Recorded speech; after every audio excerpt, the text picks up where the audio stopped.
Kita lanjut bahas spoiler The Great Ruler Season 2 episode 85. Oke, langsung usah banyak meng kita langsung masuk aja ke pembahasan.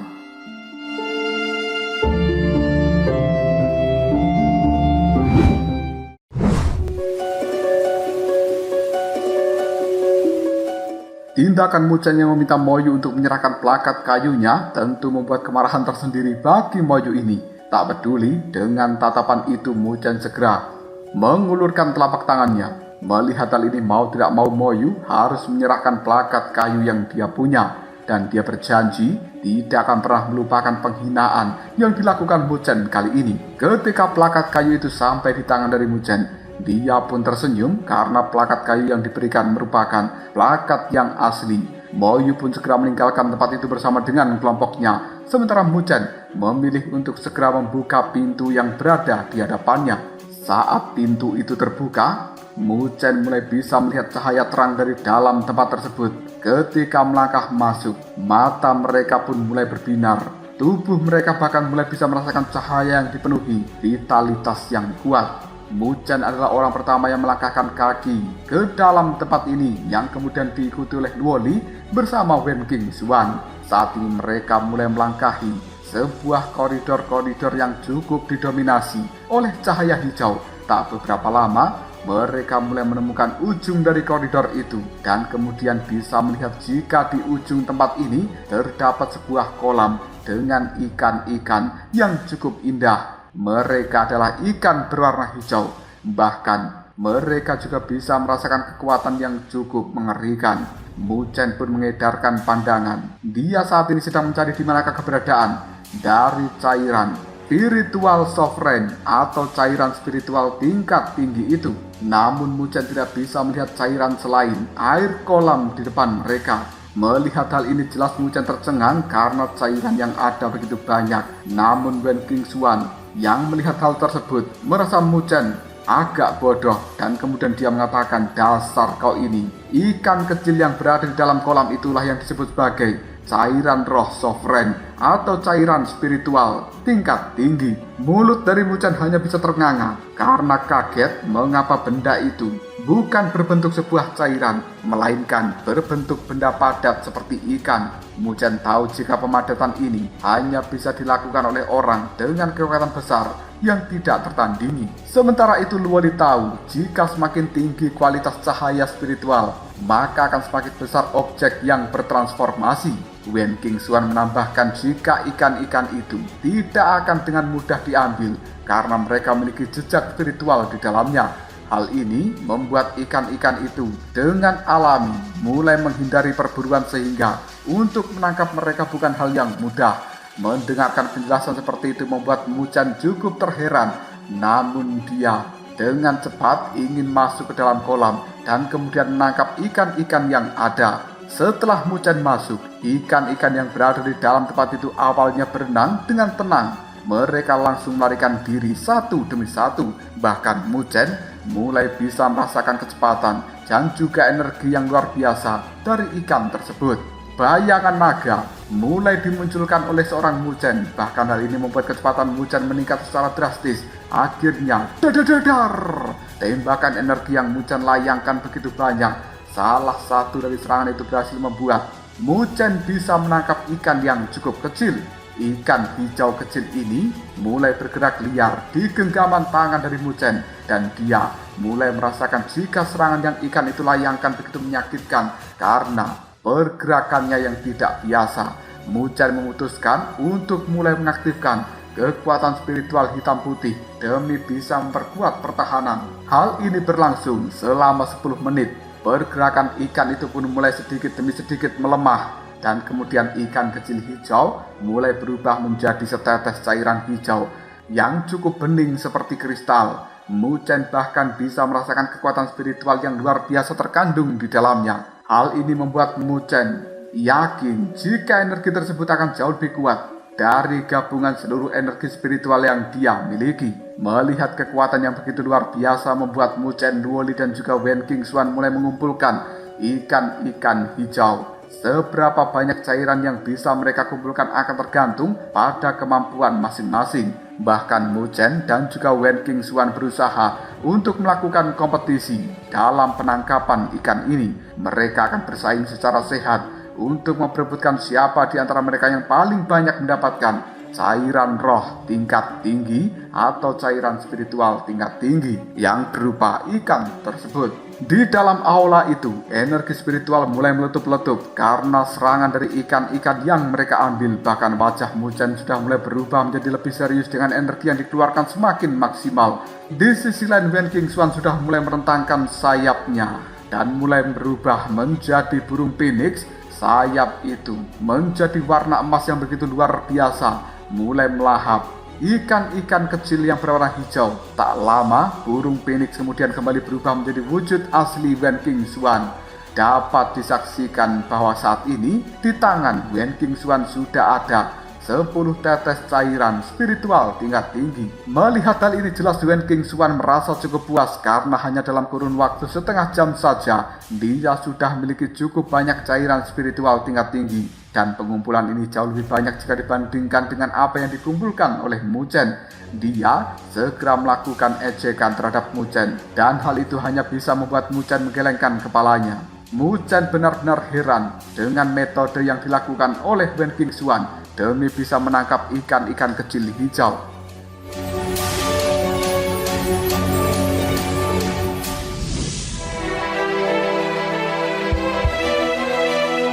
Di sisi lain, pedang dari seorang Luoli masih terus dilakukan. Lambaian demi lambaian, gelombang yang begitu dahsyat juga telah muncul. Bahkan gelombang ini berubah menjadi aliran energi pedang berwarna biru yang mampu menelan 10 tetes cahaya spiritual tingkat tinggi. Bagaimanapun juga pedang milik seorang Luoli adalah pedang artefak ilahi sejati, maka akan cukup mudah menangkap ikan-ikan kecil itu. Mu Chen bahkan cukup heran dengan metode yang dilakukan oleh Luoli tersebut. Hanya dalam kurun waktu kurang dari setengah jam, Luoli sudah mampu mengumpulkan sekitar 10 tetes cairan spiritual tingkat tinggi. Hal ini membuat Wen Qingxuan menertawakan Mu Chen dan berkata jika mereka tidak boleh kalah dari Luoli. Jelas Mu Chen pun berpikir jika dia harus menggunakan salah satu metode untuk bisa menangkap ikan-ikan hijau di tempat ini.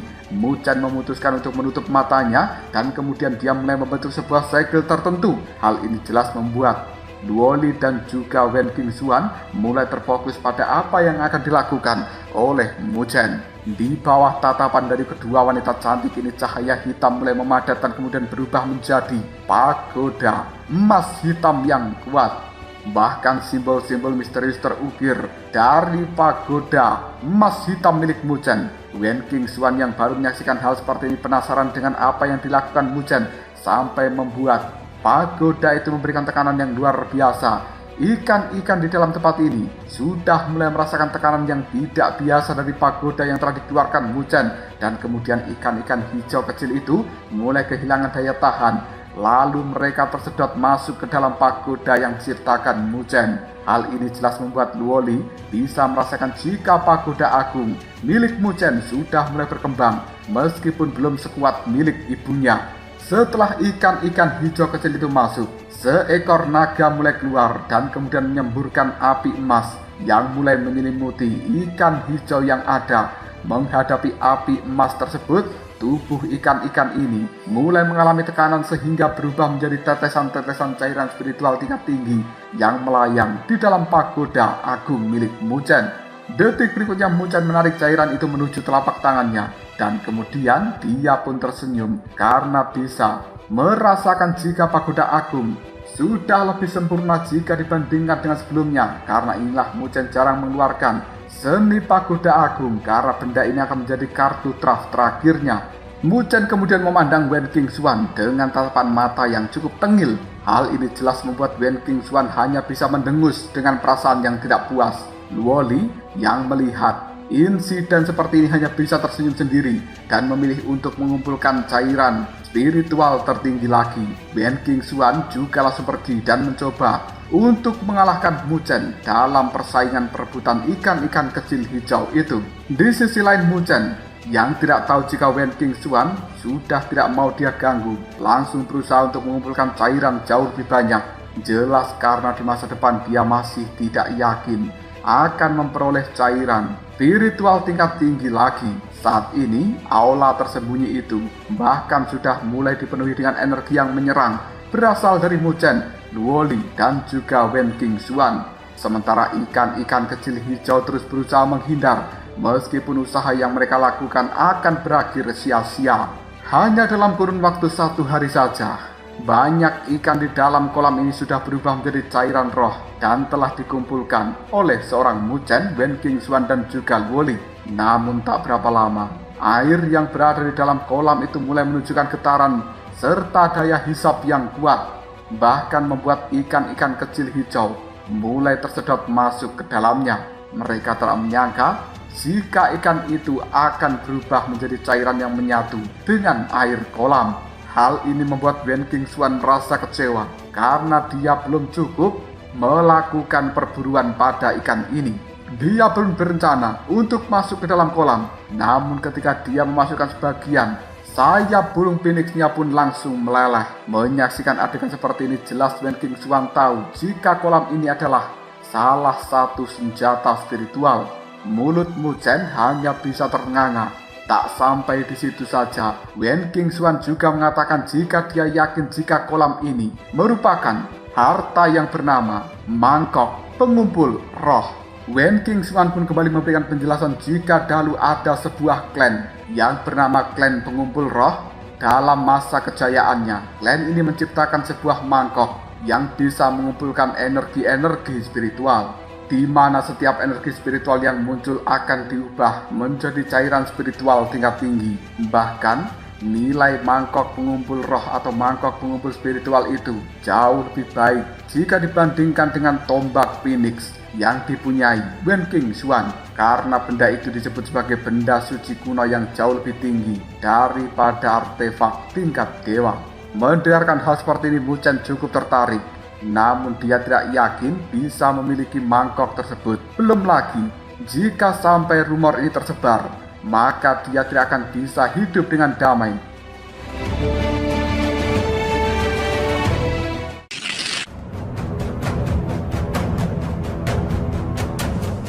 Luo Li kemudian menjelaskan jika dari sudut pandangnya mangkok ini adalah benda yang palsu.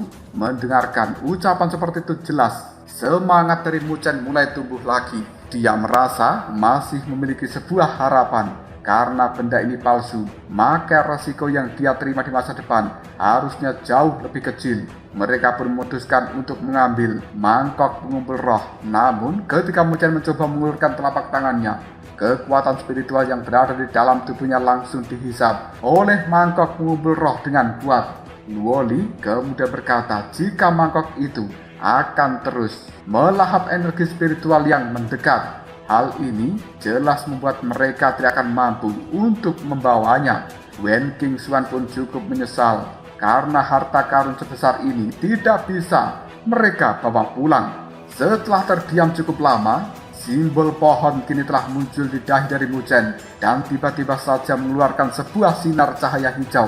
Simbol ini mengatakan jika Mu Chen adalah pewaris, jadi dia berhak mengambil semua barang yang berada di dalam tempat ini. Simbol pohon mulai mengeluarkan sinar cahaya yang kemudian menyinari kolam yang tidak lain merupakan mangkok pengumpul roh itu. Hal ini membuat kolam tersebut pun bergetar dan air yang berada di dalamnya semakin surut. Tidak lama kemudian mereka bisa melihat mangkok yang dengan jelas mendarat di tangan dari Mu Chen.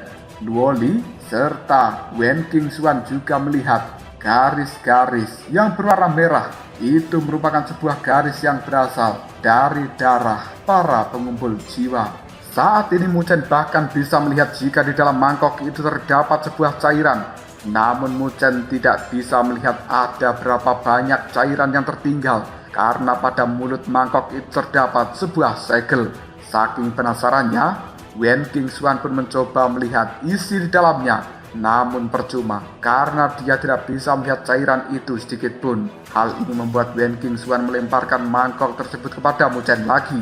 Dan Mu Chen yang merasa sedikit bersalah memutuskan untuk memberikan 124 tetes cairan spiritual tingkat tinggi untuk Wen King Xuan. Namun wanita itu terus menolaknya dan meminta Mu Chen untuk memberikan cairan terkuat suatu hari nanti untuk dirinya dan juga Luoli.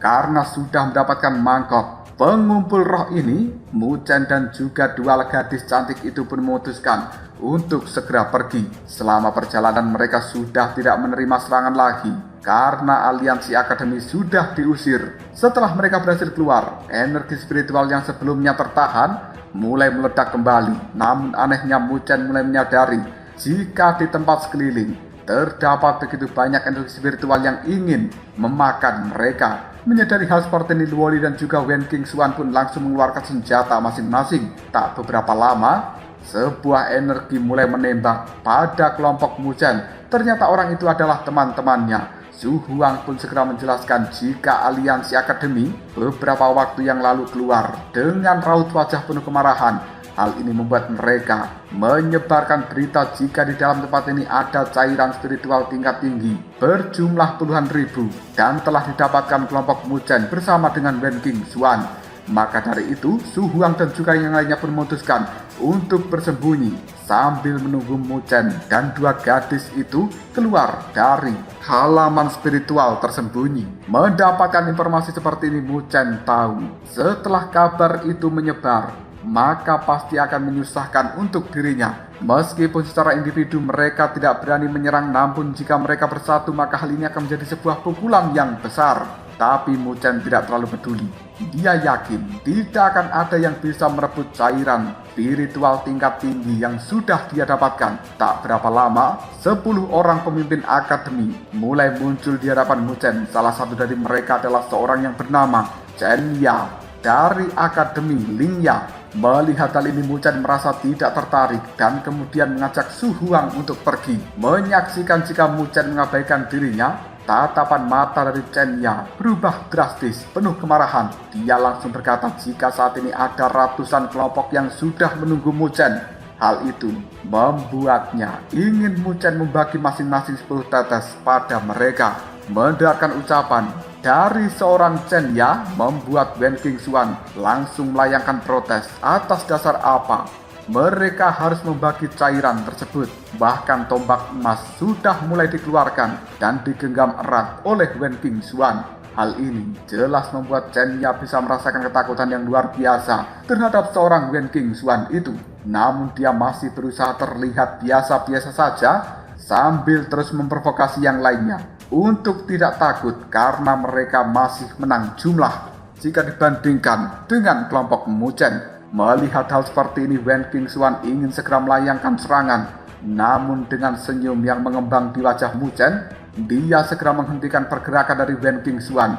Dirinya pun langsung memanggil penjaga dewa kayu yang merupakan patung hijau untuk melakukan perlawanan pada kelompok Chen Ya. Melihat patung itu muncul, kekuatan spiritual di tubuh Chen Ya dikeluarkan dan kemudian dia memberikan serangan terhadap penjaga dewa kayu itu. Namun karena kekuatan dari patung kayu hijau ini begitu kuat, bahkan energi yang diluncurkan oleh seorang Chen Ya hancur dengan cara yang mudah. Dan selanjutnya, penjaga dewa kayu ini juga melemparkan sebuah serangan lain ke hadapan Chen Ya.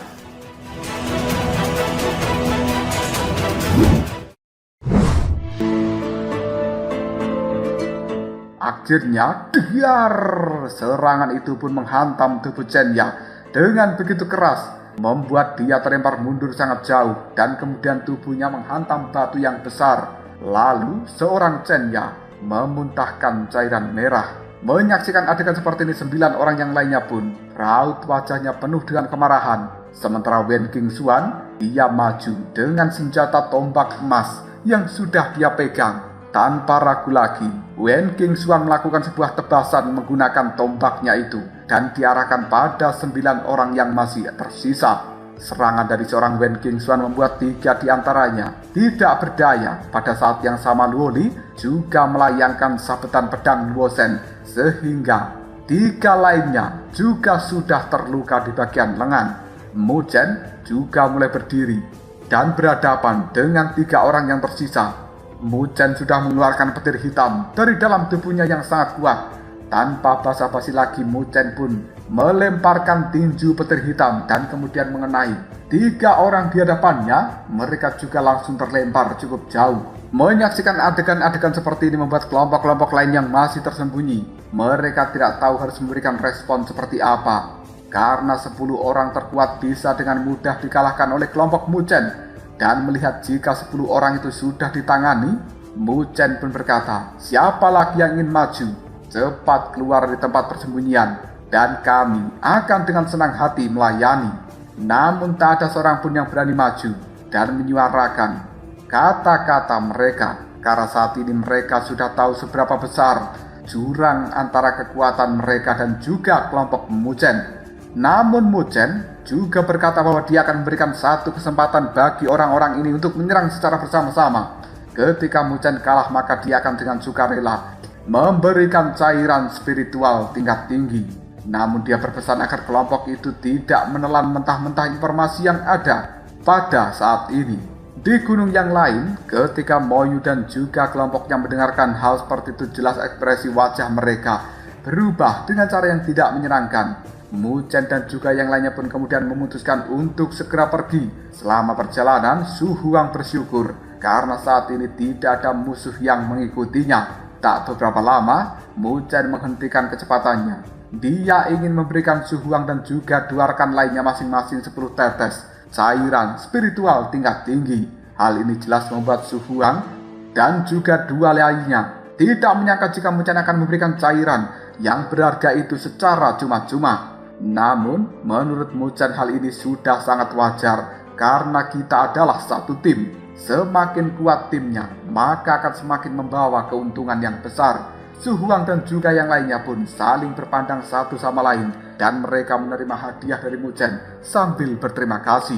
Merasa jika dalam perburuan kali ini Mu Chen bisa mendapatkan banyak keuntungan, dia langsung memberikan 4 anggota dari Wen King Xuan masing-masing 10 tetes cairan juga. Hal itu membuat mereka menatap Wen King Xuan sebagai ketua kelompoknya, dan Wen King Xuan pun menyuruh 4 wanita cantik yang tidak lain adalah Bin Er serta 3 lainnya untuk menerima pemberian dari Mu Chen. Mereka kemudian berterima kasih pada Mu Chen ini atas kebaikannya. Mu Chen hanya membalas dengan senyuman saja. Detik berikutnya pandangan dari Mu Chen melihat pada batu giok yang berada di telapak tangannya, dan dia masih memiliki sisa 40 tetes cairan spiritual tingkat tinggi ini. Karena hingga detik ini bahkan Mu Chen belum bisa memecahkan segel yang ada di mangkok pengumpul roh. Jika tidak, mungkin Mu Chen akan bisa mengeluarkan banyak cairan spiritual tingkat tinggi dari dalamnya. Selanjutnya Mu Chen memutuskan untuk mengajak mereka menuju halaman Dewa Kayu. Namun dia yakin jika orang terkuat dari setiap akademi sudah mulai berkumpul di sana. Wen King Xuan kemudian memutuskan untuk memimpin dan segera pergi. Sementara itu di sebuah aula kuno yang dibangun di atas puncak gunung, mulai terdengar suara dahsyat yang saling bertabrakan. Suara ini diyakini karena ada begitu banyak kekuatan spiritual yang saling berbenturan. Di langit dan puncak gunung itu yang mengelilingi sebuah istana kuno terdapat banyak tim yang berdiri. Namun mereka tidak berani mengambil tindakan meskipun mereka tahu jika di dalam istana tersebut pasti terdapat begitu banyak harta yang luar biasa. Ketika mereka menemukan tempat ini, orang-orang itu pun bergegas untuk masuk. Namun baru beberapa saat sudah terlempar keluar dengan tubuh yang berantakan dan sorot mata penuh ketakutan. Orang-orang yang telah hadir itu tidak menyangka jika istana yang ada di hadapan telah dipenuhi dengan penjaga yang setara dengan kekuatan roh dewa. Pada siang harinya, ada sekelompok orang berjubah merah. Mereka muncul dan kemudian masuk ke dalam istana Dewa Kayu. Hingga detik ini mereka belum juga keluar, dan masih ada fluktuasi energi yang terpancar dari dalamnya, membuat kelompok-kelompok yang lainnya yakin jika kelompok orang berjubah merah masih belum mati di dalam tempat itu. Dan banyak orang juga menduga-duga jika di dalam sana pasti sedang terjadi pertempuran yang cukup sengit. Tak berapa lama, pintu dari istana pun mulai terbuka dengan sosok raksasa yang terbanting keluar. Mereka tidak menyangka jika orang-orang itu benar-benar bisa mengalahkan penjaga di dalam tempat ini yang dianggap begitu kuat. Melihat jauh ke belakang, mereka bisa menyaksikan aliran energi yang berwarna merah tiba-tiba berubah menjadi puluhan sosok berjubah merah. Di barisan paling depan berdiri sosok seorang pemuda yang terlihat acuh tidak acuh pada penjaga yang baru saja mereka kalahkan. Sambil menjilat bibirnya, pemuda ini pun berkata pada anak buahnya, "Tidak sia-sia kita kesini, karena memang aula ini menyimpan beberapa harta karun kuno." Mereka kemudian memutuskan untuk segera melanjutkan perjalanan menuju halaman Dewa Kayu dan bertemu dengan kelompok Muchen. Ketika pertemuan ini terjadi, kelompok dari orang-orang berjubah merah itu ingin Muchen menyerahkan seluruh cairan spiritual tingkat tinggi yang sudah dia dapatkan, atau mereka tidak akan segan-segan melenyapkan kelompok Muchen.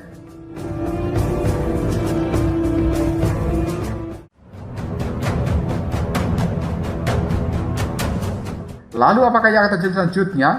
Mungkinkah Muchen mampu menghadapi kelompok dari orang-orang berjubah merah ini? Dan sebenarnya siapa mereka? Jika kalian penasaran, tunggu aja jawabannya di next video. Ngobrol Sob.